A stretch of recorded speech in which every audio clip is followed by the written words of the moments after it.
Gentlemen, I would like to welcome you for the second part of our lecture series of today. I would like to ask you to take your seats. We are running a little bit behind, 5 minutes now. Let me introduce myself first. My name is Maurice Grote. I work at the Data Science Center in Eindhoven as a program manager and try to connect the external world to the internal faculties and research groups to help you conduct the research program you would like to do with us. The next speaker in this lecture is Professor Edwin van de Heuvel. Edwin received his master's degree in mathematics and his PhD in mathematical statistics from the University of Amsterdam. And he changed his career in 1996 to industrial statistics and became consultant at the Institute of Business Industrial Statistics. In 2002, he became department head of the statistical department of MSD, formerly called Organon, where he supported the laboratory's product development and production. Additionally, in 2008, he became a part-time professor in statistics for life sciences at the University of Groningen. And in 2010, he became a full professor in medical statistics, also in Groningen. Currently, he is a full professor of statistics in the mathematics department here in Eindhoven. And his talk will be on the need for statistics, which is a domain which will last forever if I listen to the statisticians. Floor is yours. Hope so. Can everybody hear me? Yeah. Thank you very much. So, data science and statistics. The word statistics has fallen many times already this morning. So let me try to give you a little bit of a view of statistics and how it is used for data science. But I want to start actually with two types of anecdote. So let's assume it is the January 1, 1801. In that day, the Italian astronomer Giuseppe Piazzi is looking into the sky, searching for new planets. And it is actually a beautiful day because he actually encounters what we now call a planet Ceres. The world is excited, he is excited. So this really new result contributed to science, but only 41 days this particular planet was visible. After 41 days it disappeared, actually in the light of the sun. So this is where Ceres lies, in between Mars and Jupiter. So without knowledge of the orbit, it would be unlikely to find Ceres back. So we needed to find out what the trajectory of Ceres would be. So the challenge was estimate the orbit. Only a small portion of its trajectory was visible, and typically in that day of age, the data was not really precise, so there was quite some noise. Well, Carl Friedrich Gauss took up this challenge and started calculating. He developed two important contributions, and the first contribution is what we would call a statistical model. The statistical model describes an observation Y, it has a parameter eta, and it has a noise value epsilon, or E. And this model is still used because it's the basis of reliability, measurement reliability models. He did something else. He actually developed an algorithm. We call it the least squares method. And it's still used in regression analysis. It minimizes a sum of squares to find eta. So after months of calculation, because nowadays these methods are quickly available in computers, he had to do everything manually. After months of calculation, he actually predicted the orbit. And yes, in December 1801, so just within a year, two other astronomers rediscovered Ceres. It turned out Gauss missed the position only at half a degree of an angle. Brilliant. Another particular anecdote, population growth, in the same time as the discovery of Ceres. They wanted to know how populations would grow, typically in Europe, or actually even in the United States. So there was a kind of a claim from Malthus from 1789, who claimed that a human population left to itself will increase in geometric progression. So that means it grows exponentially.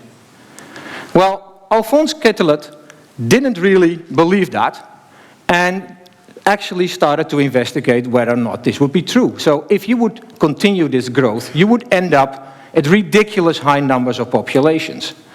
So he asked his student, Pierre-François Verhulst, to look into this problem.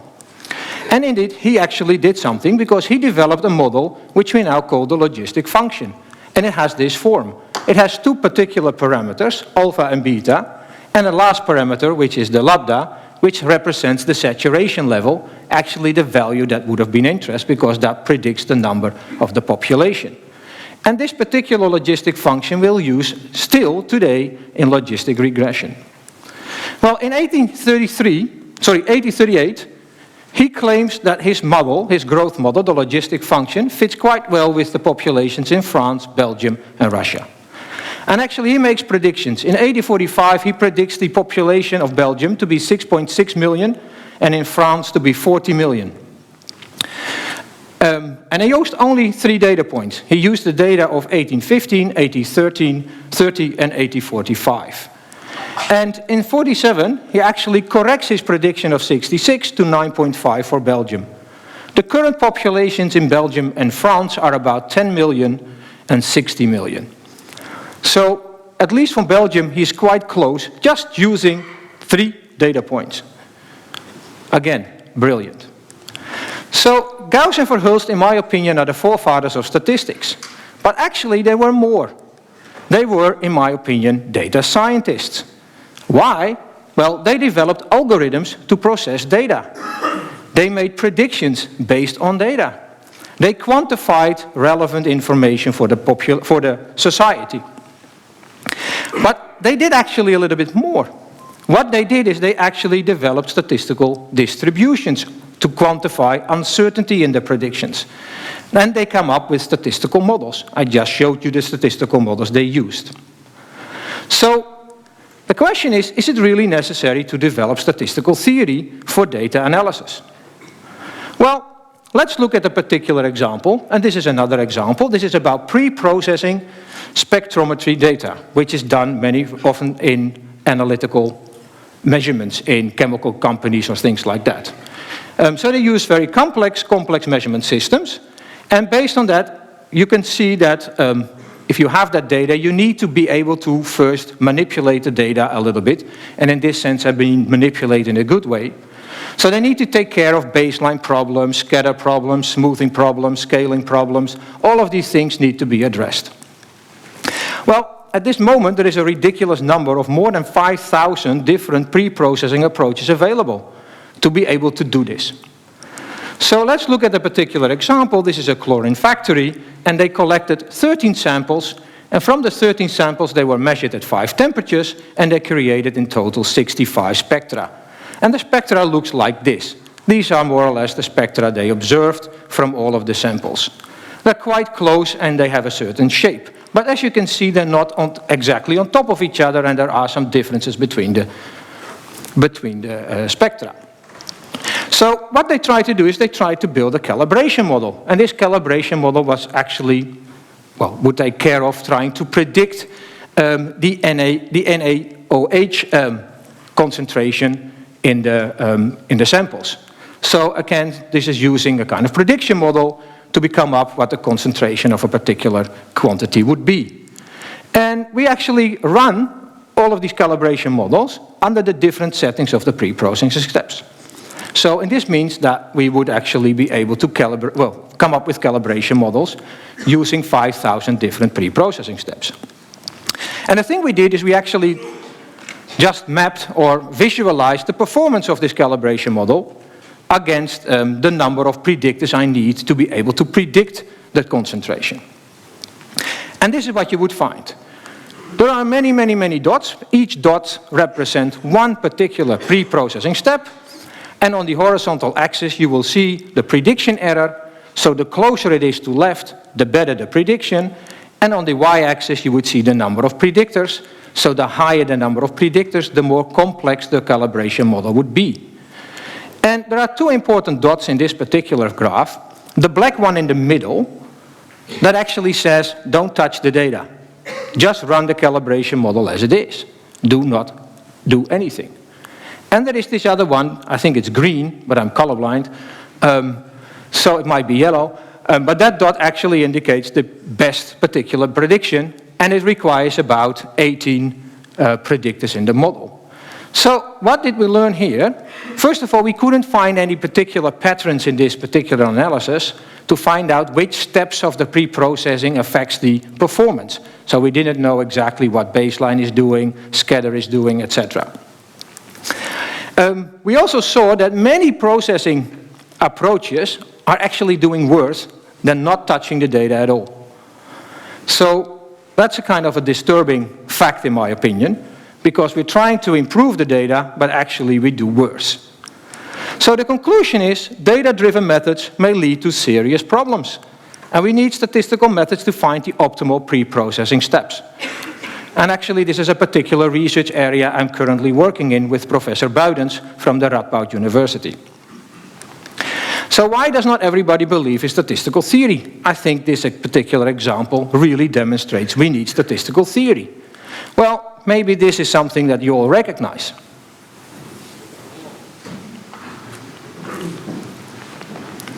We have apparently we have the kind of view that with statistics we can actually do anything we want. We can get any conclusion we want as long as you analyze the data until you get what you want. So let's look at a particular example again. This is about the removal of kidney stones. There are two types of treatments, and this is a data set collected, and we calculated the success rates of these two particular treatments. One of the treatments is open surgery. The other one has a very difficult name, but I think it is pronounced like percutaneous nephrolithotomy. But I could be wrong. The success rates are 78% for open surgery and 83% for the other treatment. So it looks like, if you would look at the success rates on removing kidney stones, it looks like that open surgery is the best one. Well, what happens if we would split the data in size of kidney stone? No problem, so we look just at the same success rates, and we are looking at the stones which are smaller than 2 centimeters. Open surgery scores 93%, and the other one 83%. Actually, if you would look at stones bigger than 2 centimeters, we see that open surgery scores 73%, and the other one 69%. So this means open surgery is the best one. Because if I split it by 2 centimeters, with smaller stones it's better, with bigger stones it's better, but if I pull it together, open surgery is worse. And that's again, I think, what we would call the Simpson paradox, and that actually is harming our particular field of statistics. Because I can claim that open surgery is the best one, and I can claim that open surgery is not the best one, whatever you want. So how to deal with this particular issue? Well, essentially this particular kind of problem is, in my opinion, the field of causal inference. And causal inference has two particular aspects. We need to randomize our particular settings in experimental studies. So if you want to do an experiment in your company, make sure you randomize the settings, because that guarantees a kind of causal relationship.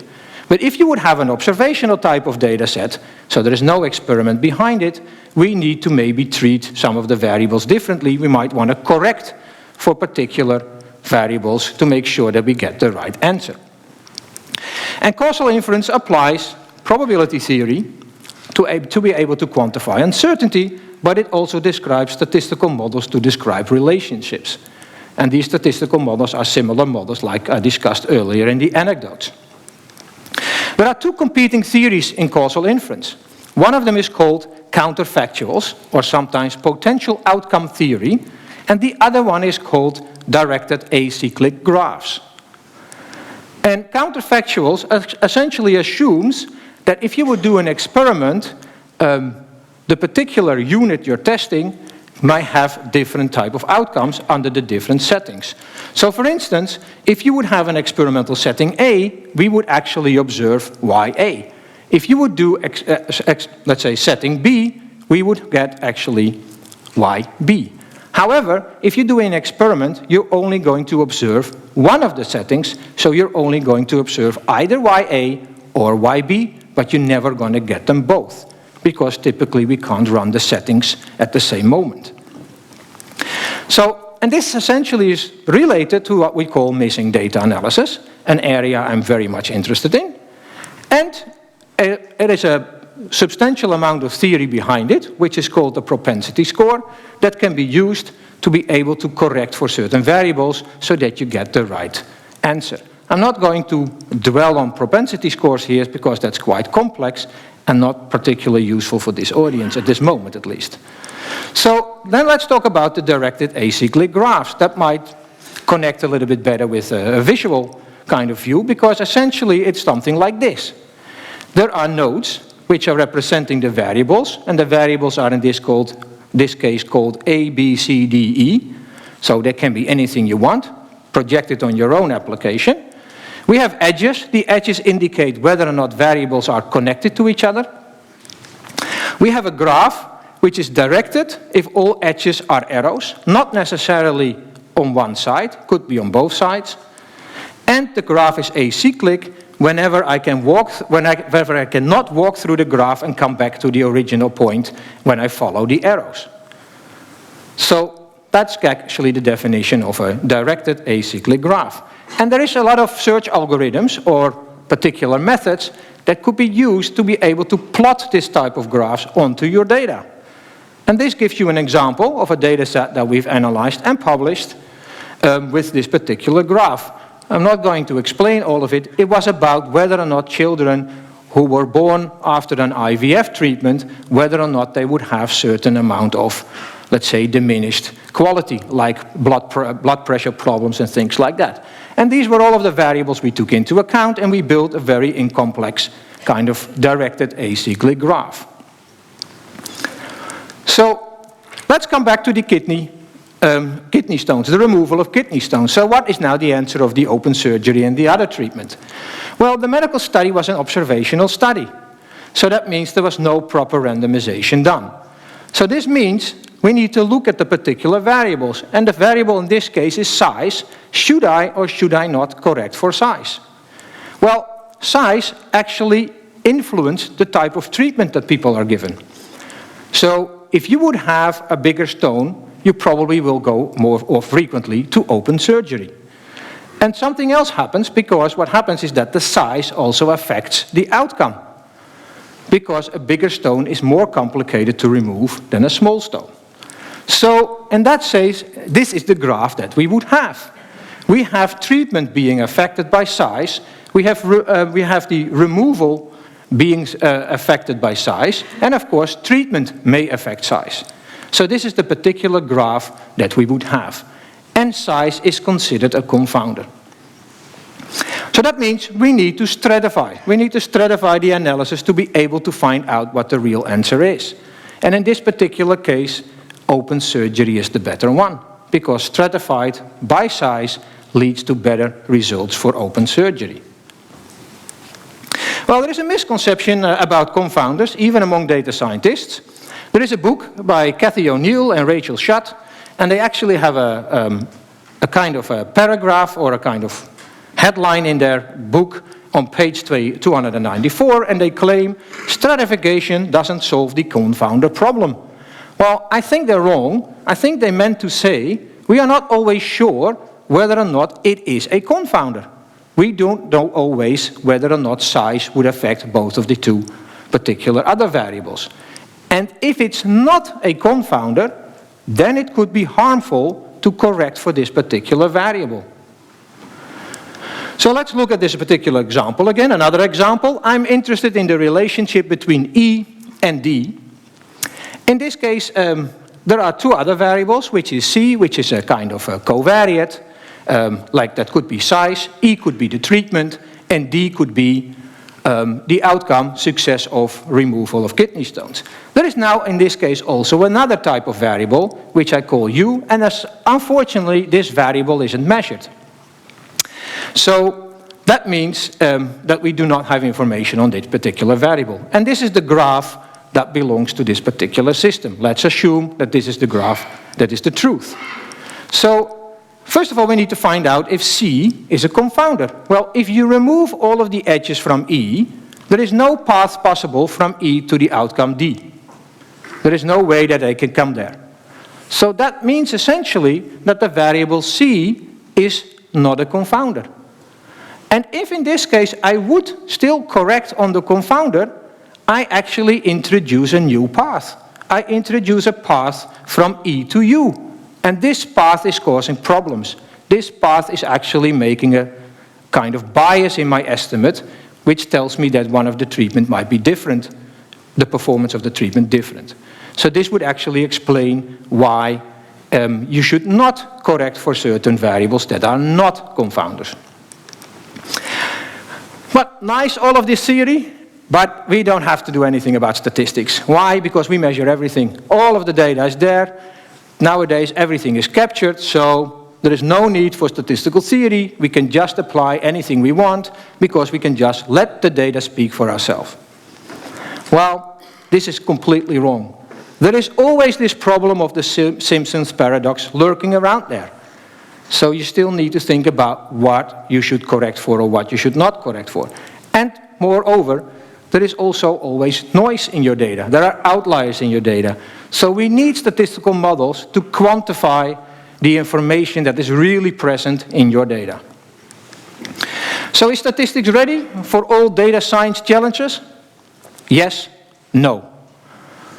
Well, so sometimes we have data, that data is so complex. And one of the examples, I'm not going to explain in very much detail, but I've been working in the medical field, and what we are trying to do, we are trying to combine all of these measurements from all of those people collected in different countries.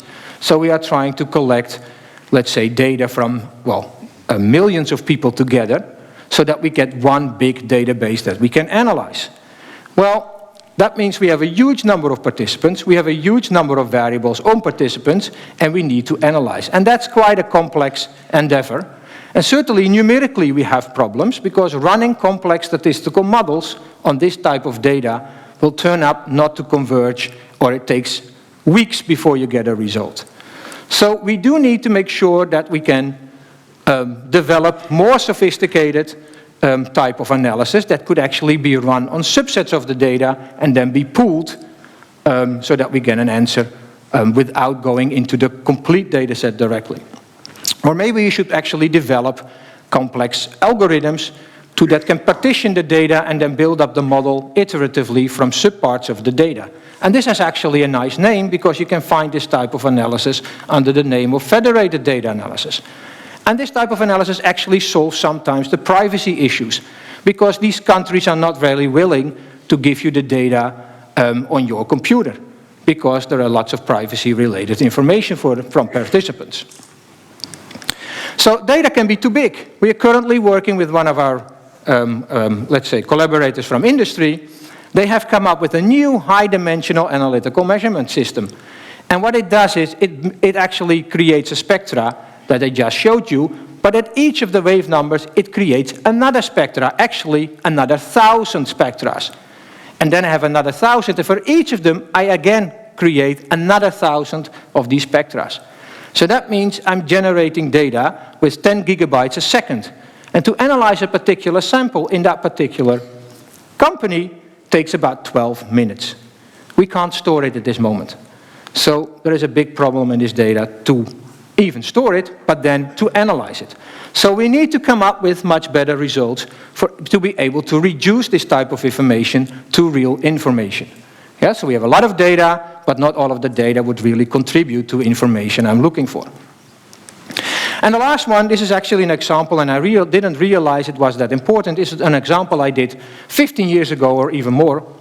It was actually a problem where accounting from some particular company was interested in the value of the warehouse, and this warehouse contained all the rubbish that was left over from the process. So all the waste and all of the other things that couldn't be used anymore went to the warehouse. So how could we determine the value of this warehouse when we had huge number of records available, but no structure of that at all? And one of the things you can do is essentially, well, apply sampling and resampling approaches to be able to find structure in this type of data.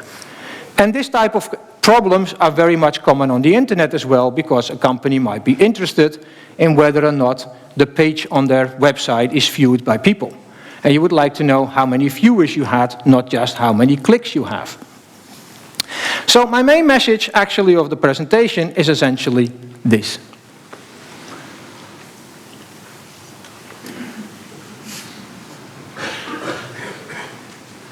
So to finalize, thank you very much.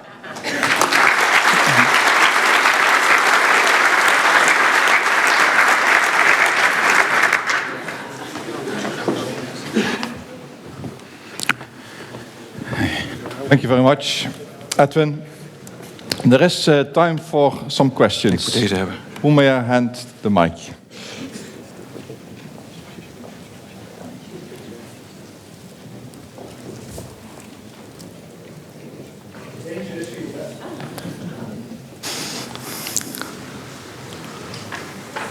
If there are no questions, Edwin, I would like to thank you very much for your talk. Apparently it was extremely clear. Thank you very much for that.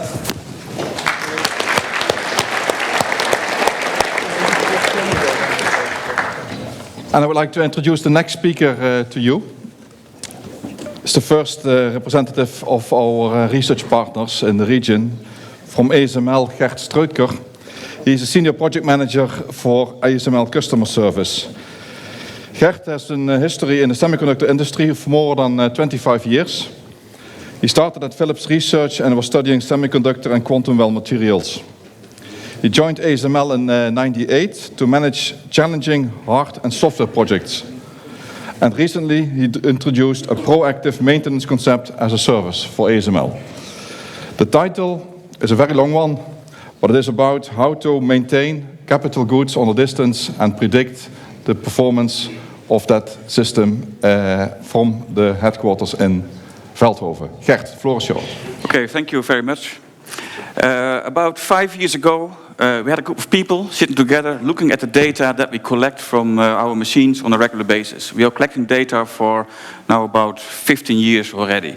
And we had to question ourselves, what can we do with the data to improve our service to our customers? Can we use this data to predict when a machine will go down? And can we even predict when it will go down so that we can prepare ourselves for that? But at that time, it's 5 years ago, we didn't have the data science center, so we could not come to this venue to ask for help, so we had to do it ourselves. So that's why I refer this presentation as explore the reality of data mining theory, because a lot of theory is available in the market. You can read books, you can Google, but do it, it's something completely different. And that's what I want to share with you in this presentation. I have to say that this presentation is focused on condition-based maintenance for capital goods. So it's on the service part. It's not on the machine part itself. So this story is how we will enable ourselves to provide better service to our customers. Before I want to continue, I would like to introduce you ASML to make sure in what kind of business we are in, so that we understand the difficulties we will face ourselves the coming presentation. So ASML develops lithographic machines, and with those machines our customers can produce chips. They become faster and faster. They enable statistics, calculations. They enable many more activities. So it's actually in the heart of our economy. And nowadays there's more focus on more energetic efficient microchips. We do this in Veldhoven. It started 30 years ago, so we are having an anniversary this year. 30 years ago at Philips. And then we went to Veldhoven, and currently these are the buildings near the highway where we here have the facilities where we do the development, and here the production facilities, and there's a continuous building activity going on to meet expectations for the future. Since several years we have a market share of more than 80%, and nowadays number of people, I don't dare to give you the real number because they increase over time, but it's about 8,000 people spread over 50 offices, and in particular the offices are then the service offices. We have 3 building sites, one in Veldhoven, one in America, and one in Taiwan. I would like to invite you to go through the process of building a chip, because every time you hear The machines of ASML are so important, but why are they so important? And that's why I want to go through this process cycle of a chip so that we understand why it's important. So it starts with slicing the wafers, polishing the wafers, make it as flat as possible, and then in various steps you want to build a structure on the wafer. And you do that with putting the material, the concrete, let's say, on the wafer, put a resist, and then you pattern the wafer. And in the patterning step, there you need the lithographic machine.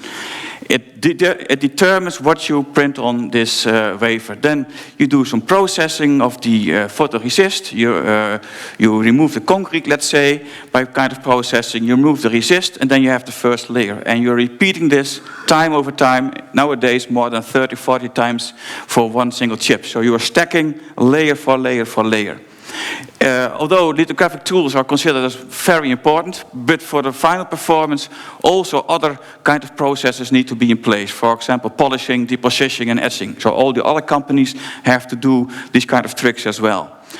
I would like to invite you to Veldhoven to show you a machine and how it looks like from the inside. And also, I would like to invite you to have a look inside the chip, but that will be difficult. So I tried to get a movie, and in a few seconds the movie will start. It will show you a machine. This is the machine that we have currently.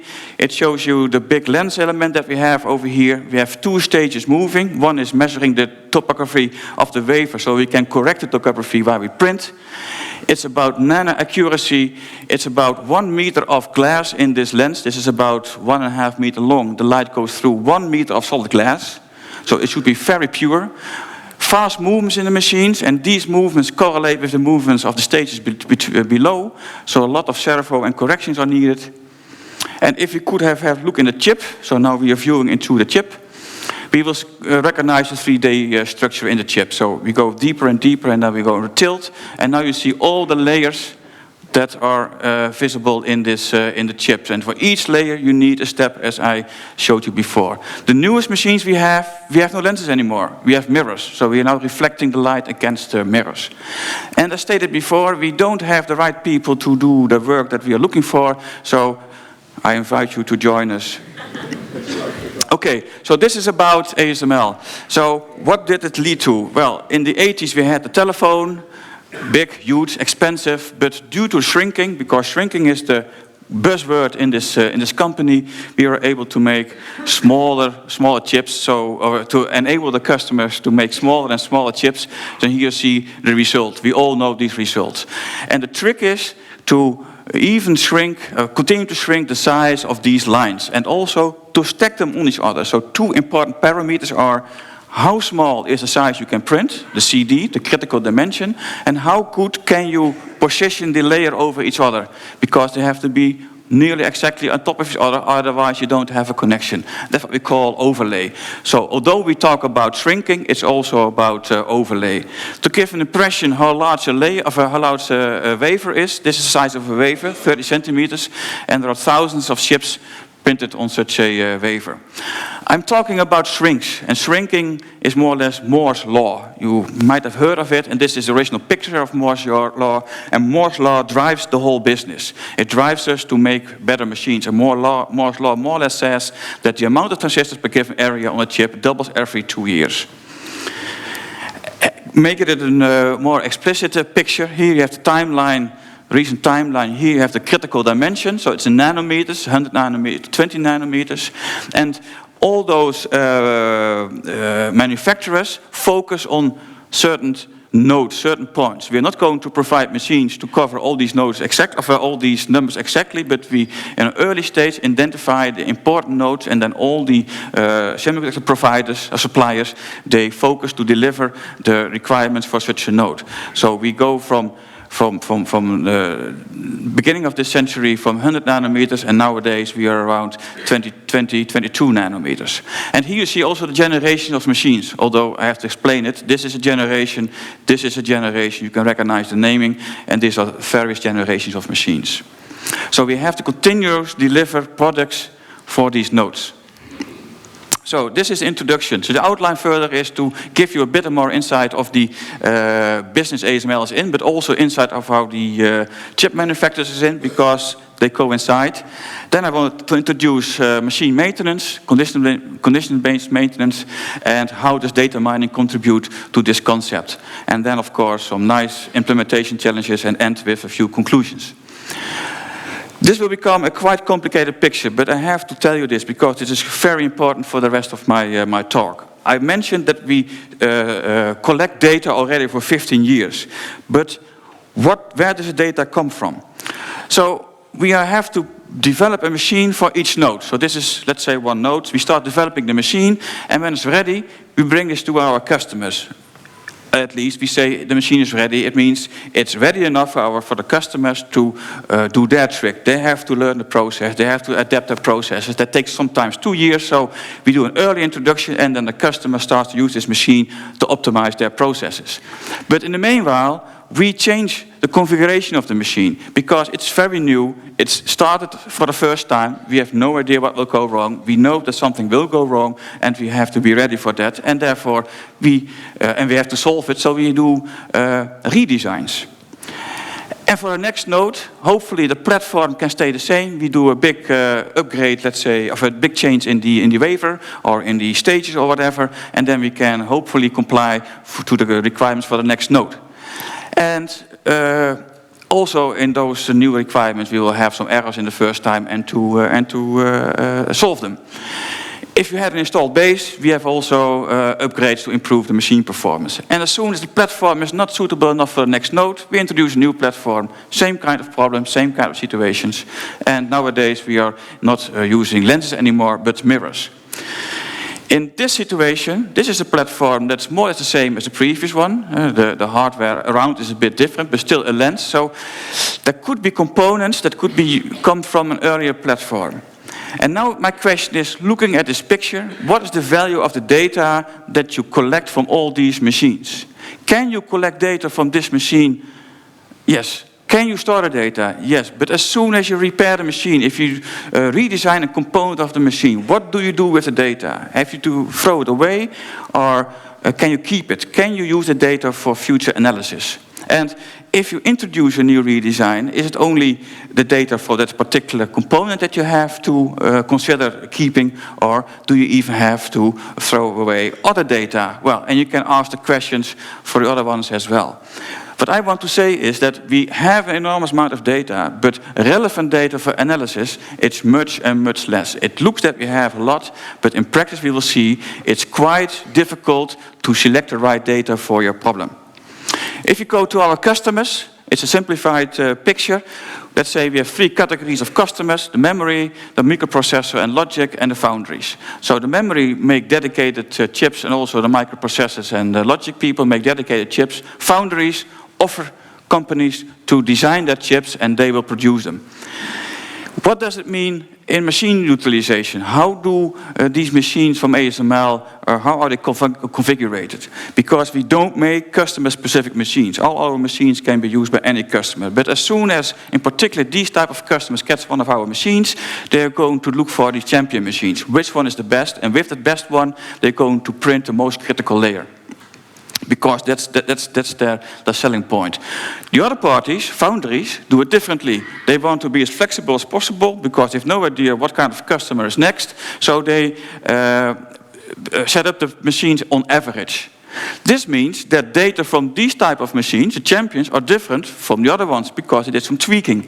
And also here, this type of machines might all be the same, but data we found here and analysis can maybe not applicable for machines over here. So what we learn, we have to find out to what kind of machines it's useful. And then we have, luckily not that often anymore, our up and down turn, so the utilization of the machine. So our data sets are not always constant. And if the utilization of the machine is a bit lower, you might have different data. The value of data might change due to this up and down turn. So data collection is nice. Finding the right one is quite difficult. So how do we maintain our machines? Well, maintaining our machines is quite simple. It's like lighting a match. When you light a match and you keep it between your fingers, you're for sure that you burn your fingers.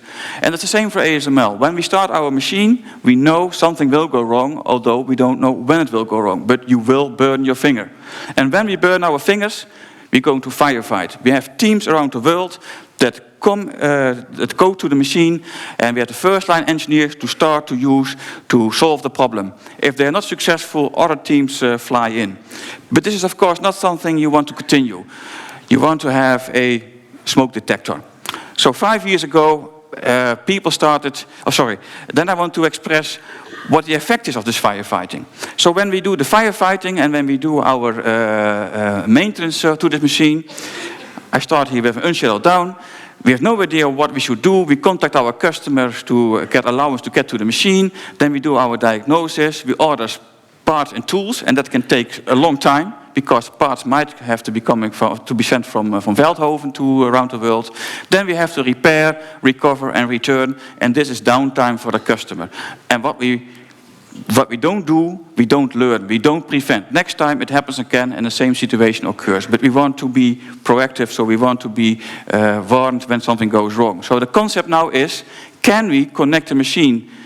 Can we collect data and build models so that we get a signal? And when we get a signal, we can start to prepare ourselves. We know what to do, we know where the problem is, and we can solve it. We can get our parts in time, and we don't have a delay. We still have to go to our customer to do the repair, but as you can see, the time is much different. And I didn't mention 1 second downtime cost our customers 20 euros. And sometimes downtime goes to hours, even in days. So you can imagine that our customer is forcing us to become more proactive. The concept is quite simple. The concept to become, let's say, proactive. It is collecting the data, store it in a data warehouse, build models, and this is a very simple model. In the model we look for a certain level where we have the risk, we send an alert, the engineers are informed, can prepare themselves and can do the action, and the feedback will help us to improve these models. So people that start doing this, but we started with 4 very simple models, not too complex. Just looking at averages, just looking at spikes. Also here we aggregate a few numbers, and when the numbers are too high, you do something, or the slope will change. If a slope changes, you will also initiate an activity. So not that complex at the moment. This is a real-life example where we have some data points from a module, and you see here 2 data points are drifting apart. And from the engineering point of view, we would say, when this level is crossed, you should replace your part. So when you look at the data, and when you only took these 2 data points, you would say, well, here I have the problem, so I have still some time left. Let's say a limit over here. So here I start with my proactive action, I prepare, and then I have time left to solve the problem. But when you took a few points later, the angle is here, the rate of curvature is much different, and you will come to another point of action. So it's not so easy to set the limit precisely. And it even becomes more complicated because our customers, they would say, well, I don't see any problem over here. Please leave the machine running. So it means that although you have a model, and although you might have set a limit, maybe it's very difficult to set a limit, even the customer is influencing your model and sets the limit. So you cannot make one model for all the machines. You might come into a situation where you have one model to be tuned for various customers and various machines. So this is one of a picture, but then also the slope can be very different. There can be sudden hiccups in the data, whatever cause, I do not know. And here you also see the quality of the data. Sometimes it goes ups and downs, sometimes you miss data because we are not prepared to collect this kind of data. We just use the data available. So it's very difficult to set limits for these models. So the next step is to go to data mining. And before I go to data mining, I want to check something with you.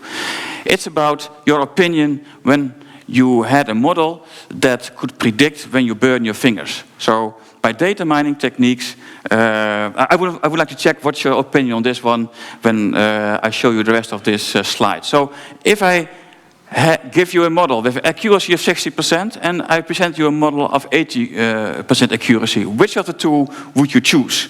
I can ask you individually, but I think you will choose for this one. But if I give you a bit more information about this model, it's a model with some hardware. It looks with a camera at your fingers. It has some computing power, some algorithm and a blower. You understand the model, you know what will happen here. But here I have a model as a black box. You have no idea what is happening. You have no idea how the problem will be solved, and it's better. Which one would you choose? Well, this is a challenge within ASML. And we all understand our machines, and now a guy comes by. I have no idea what we're talking about. We have a black box model, but it's better than your ideas. Well, that gave some problems, so we invited a student from the university to do this, to find a model, develop a condition-based model by data mining. And we deliberately searched for the students because she had no idea about ASML, no idea about our machine, so she was completely objective in that task. So we requested her, please take this, accept this challenge, and she did. And the motivation was, is it possible to predict the forthcoming machine failure without having knowledge about the machine? And the objective was develop a model for one of those modules, and compare the model with the expert model. This is the outcome. First of all, she showed the same principle of failure of the expert. So actually, the data that we gave her, and together with the modeling techniques she used, she came to the same parameters to look for and to build a model for. But the performance of her model was better, the 80%, as mentioned before, than the expert. So in real life, it can work. This helped us to continue executing data mining, because here's a proof that without knowledge you could be able to find information that could be useful for your servers. So we invited a group of people, external people, because again, Dutch data science center was not available, so we could not get the people from this science center. So we invited another company to join us for about a year to do some research on data analysis of data mining in our data warehouse. So we proposed 3 extreme use cases. One use case to look for patterns in a large data set. I would say, if I may say so, unsupervised learning. Another use case was find a pattern in a data set that predicts failures. There we had a data set comparable as a data set as SEMA received, and find the failures and find a model for that. So we could call that supervised learning. And then we had the question of a limited data set where we had a few failures found yet, and can we build a model for that? So the first one is for me very difficult to explain what it did, because there you see the communication problem. I am an engineer from physics, and I have no idea about data mining, and we had a few data mining experts. We are talking complete different languages. Also, the communication between the other engineers at ASML was quite difficult. So I only dare to share these slides, because in some sense I understand these slides, but they presented very different kind of slides as well. You see a data set, they analyzed, they came with proposals, but at the end, they came with this data set. They said, it looks like that something is going to deteriorate right now. And as mentioned before, with this model, we don't have a problem yet, so we could not check if this indeed is a hint that something will go wrong. What we learned from this exercise is that it's quite difficult to bring engineers together that are very much focused on knowledge about the machine, and bring them together with data mining experts. And also the results is very difficult to explain between each other. So that's something we have to keep in mind. Then for the second one, it was more understandable where we are talking about. We were talking about the laser, and we have to keep this light of the laser constant. There is a control loop, and again, we gave this data set to the experts. They did some data mining, and again, many pictures, and at the end they found a few trends. And they came to the conclusion that this change point over here is actually the turning point for the deterioration of the laser. So in this case, they found precisely where the problem is, and at the end it turned out that this is the crystal in the laser cell, that the crystal cracks, and a few seconds later, or actually a few minutes later, the laser breaks down. This is a good result, but we could not use it, because only a few moments, get a warning, only a few moments before breakdown doesn't give us opportunity to prepare ourselves for this. So it's a good result, but sadly enough, not useful for our situation. And then the third one is maybe the most important one. Because here we are talking about a new component in a new machine where we had limited data. We had at that time about, in total at the end, about 200 machines in the world. And we had about 80 of, let's say 100 swaps of a certain component. And we had hoped that with data mining, we could find out the cause of the problem. And after various discussions, we ended up with a set of data with only 33 events that represents the problem. So it took a long time to find out why this is here. That's because of all kinds of reasons that we've shown before. Changes to the machine, not enough logging available.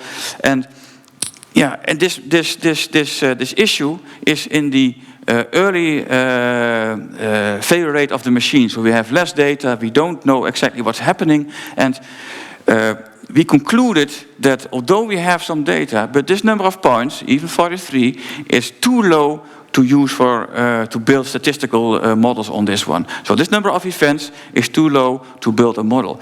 And this for us was a crucial moment to continue, because I'm talking about service, so it's not about other parts of ASML, but within service, this is what we are confronted with. So now and then an issue with a limited number of machines. And we decided, sadly enough, not to continue with data mining. So it's sad for this audience, but we have to be honest to each other. For these kind of problems, it's not working. But still, we continue. So I would like to share with you what we did afterwards. So when we are enabled to build models, we have to value the models, to evaluate the models to see what is good and what is bad. And that evaluation makes us to decide whether to deploy a model or not. So for evaluation, we use so-called confusion matrix, where you plot the forecast against the actual situation. So currently, we do nothing. So when something is wrong with the machine, so a through situation, we don't have a forecast. So this is where we are in right now. And by developing a model, we can bring this to the forecast, true positives. Hopefully we can bring as much as possible towards the true positives. But the burden is, with introducing a model, you also introduce false positives. So here are two examples. So in this case, we had in the early days 25 problems, but with building a model, we were able to predict 20 of them. But sadly enough, we also generate 7 false positives, or 7 false actions. And here we have a situation where we had only 12 unshadowed downs, so 12 problems, and we were able to build a model with 7 true positives, and with even generating 30 true negatives. So in this case you would say this is a bad model, and in this case would you say this is a good model. But actually you have to take into account many more features to decide what's good or bad. If in this case you save a lot of money with executing this issue and executing this preventive maintenance, and when the action itself is, for example, a calibration, then you can better do 30 calibrations in a short time than losing the 12, or actually the 5 of the 7 over here, by not providing a model. So it's a balance between cost and profits. And this kind of confusion matrix we use right now to validate our models. So I'm almost to the end, because now we have models. Now we can inform our people in the field that you have to take action, but they receive the action. They have no idea the priority of the action. They have no idea when to start the action. It's like a shopping list, where to start first. And each day you might be challenged to do more actions. So we want to help them. So we want to change this list in a list that can be used by our people in the field. And again, no expertise at hand. We invited a student from the university to develop an application of a decision model for synchronizing conditional-based maintenance at ASML. So let me show the pictures. So we know that we have unshadowed down. We know that we have periodic maintenances. We know when we have to clean, we know when we have to update or to upgrade. And now we have our condition-based maintenances. So as soon as a condition-based maintenance is alerted, we could schedule a shadow down. But we know we have some time left to do the real action, because a breakdown will take later. So you have some time, and if you already planned a periodic maintenance action, then you could wait and combine these two and save some time and some money. But you could also do something different, and that's something where the student came with. He said, well, I introduced another level, another alert level. This level means when you cross this line over here and either of these actions occur, please combine this service action with the other ones. You're also safe. And he showed that by doing this, you could save an enormous amount of effort and money.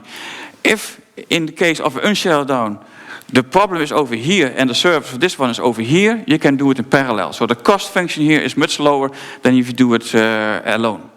So this idea, this concept is to be used to optimize the process for the activities for our service people in the field.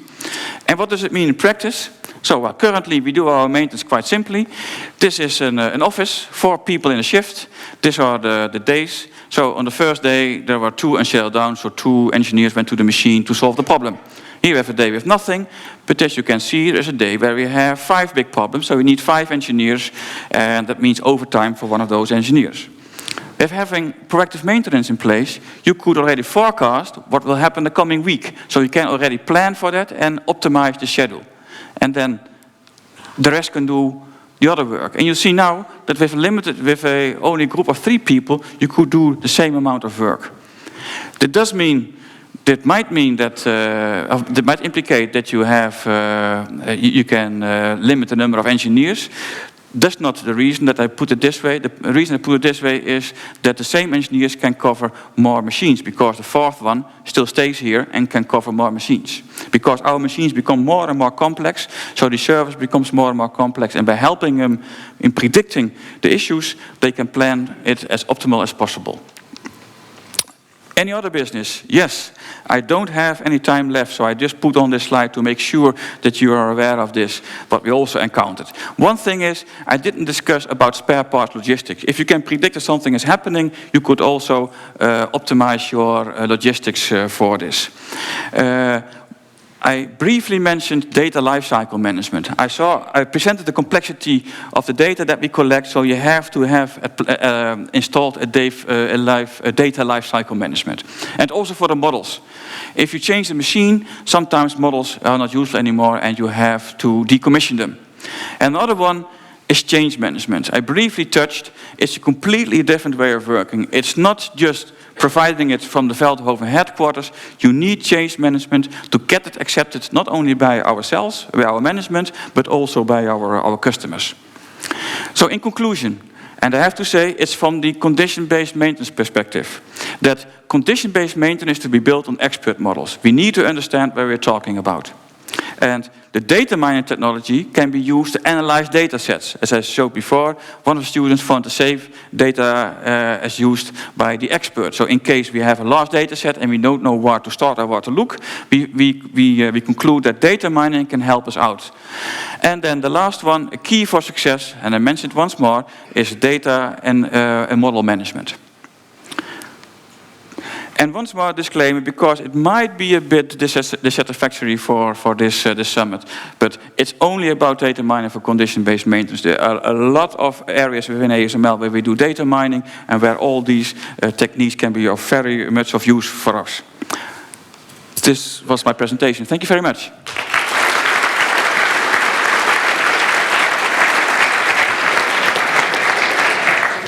Thank you very much, Gert. Also, now we have some time for questions. Is there anybody in the audience who would like to ask a question to Gert?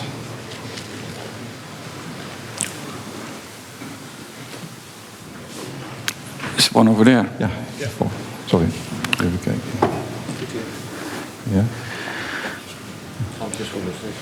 Doet hij? Nee. Zo. Poging 2, ja. Ik zag dat u studenten heeft uitgenodigd om dit aan te pakken.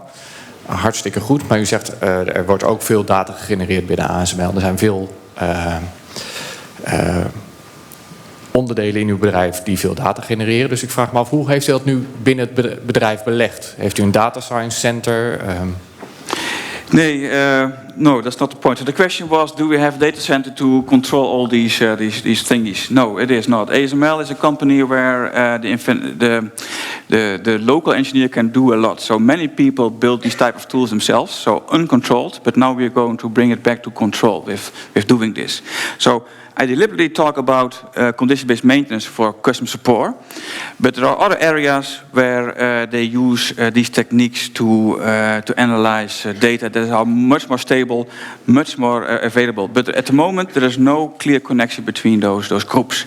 Although I know the other people that do this kind of work, but we don't have a strong force in this, and that's something that we can improve.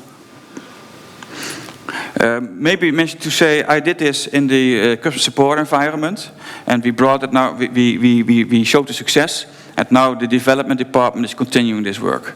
So that means that it's going nearer to the engineers, and it might be hopeful it will trigger them to deliver these models more often. Okay.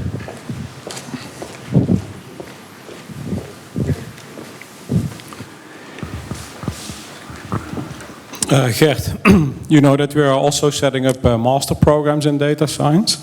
And you told something about that engineers were not able to communicate with the people who did the data analysis. What does that mean, in your eyes, for the profile that our students need to have in a data science master? Should it be engineers that also learn data analysis? Or should it be data people who learn a little bit of engineering language? I think that there's a lack of knowledge in data science, so let the goal of the DSC be develop people with data science skills, but don't forget the communication skills in your curriculum. It's all, it looks nice, I think you all believe it, but there are so many people who think about this and say, well, I don't believe it. It means that you have to prepare yourself that people need more than just the data. You also have the skills to present the data in the right way. So I would say data science is the most important because that's what we are lacking. But please keep in mind communication skills.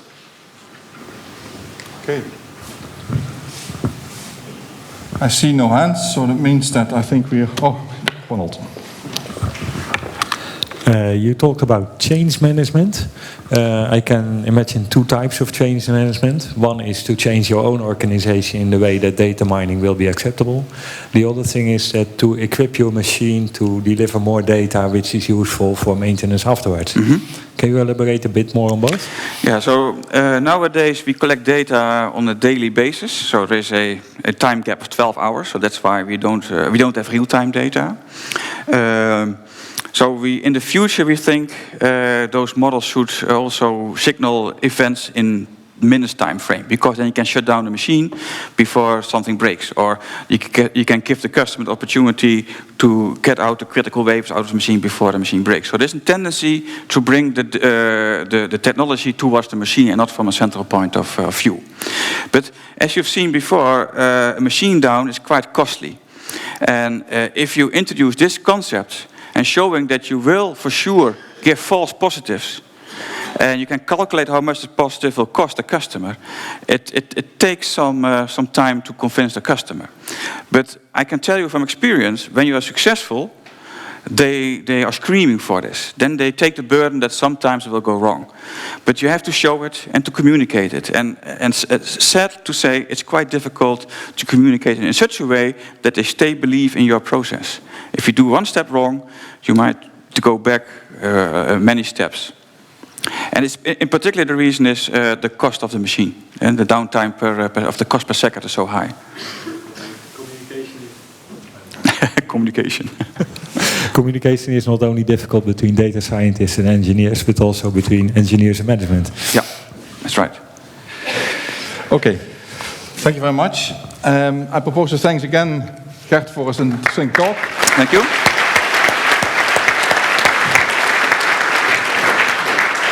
Ladies and gentlemen, with this talk we have reached the end of the morning program, so there is now a time slot for lunch and for networking, and especially the second part I would like to invite you for. Some of you have already discovered that next here on the left side for me, right side for you, there's an innovation market where we explain as a data science center what kind of research programs that we have running today.